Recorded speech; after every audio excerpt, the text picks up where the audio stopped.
ये कहानी है दैत्य दंभिकासुर और महान राजा विक्रमादित्य की। दंभिकासुर एक ऐसा दैत्य था जो जवान और सुंदर औरतों को अपनी गुफा में उठा ले जाता, उनके साथ खेलता। जब उसका उनसे मन भर जाता तो वो उनकी जीवन लीला समाप्त कर देता। वो जिस भी राज्य में जाता त्राही त्राही मचा देता। कोई भी राजा या अन्य शूरवीर योद्धा उसका कुछ नहीं बिगाड़ पाते, क्योंकि दैत्य दंभिकासुर को देवताओं से वरदान प्राप्त था कि उसे बल से नहीं बल्कि बुद्धि से मारा जा सकता है। जो कोई भी उसे बल से मारने का प्रयास करेगा वो पत्थर का हो जाएगा। दंभिकासुर की मौत का रहस्य छुपा था उसकी 7 गुत्थियों में, यानी उसके 7 सवालों में। पर उसके साथ युद्ध करने वाले किसी भी राजा या शूरवीर को ये रहस्य मालूम नहीं था। इसलिए जब भी कोई उसके पाप कृत्य से दुखी हो उसके पास जाकर उस पर हमला करता तो देवताओं के वरदान स्वरूप वो पत्थर का हो जाता। हर तरफ दंभिकासुर का कहर मचा हुआ था। पत्थर का हो जाने के भय से कोई भी उसे रोकने का प्रयास नहीं करता।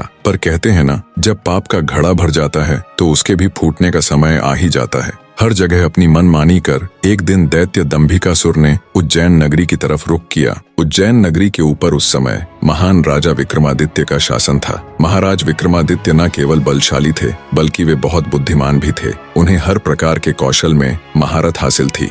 उन्हीं दिनों में विक्रमादित्य की नगरी उज्जैन में एक धनी साहूकार रहता था। साहूकार के 2 लड़के थे। बड़े का नाम महेंद्र था और छोटे का लखन। बड़े लड़के का विवाह तो साहूकार ने कर दिया था, पर छोटे बेटे का विवाह करने से पहले ही वो ईश्वर को प्यारे हो गए। पिता के गुजर जाने के बाद कामकाज और व्यापार संभालने की सारी जिम्मेवारी दोनों भाइयों पर आ गई। दोनों भाई दिल लगाकर कारोबार संभालने में लग गए।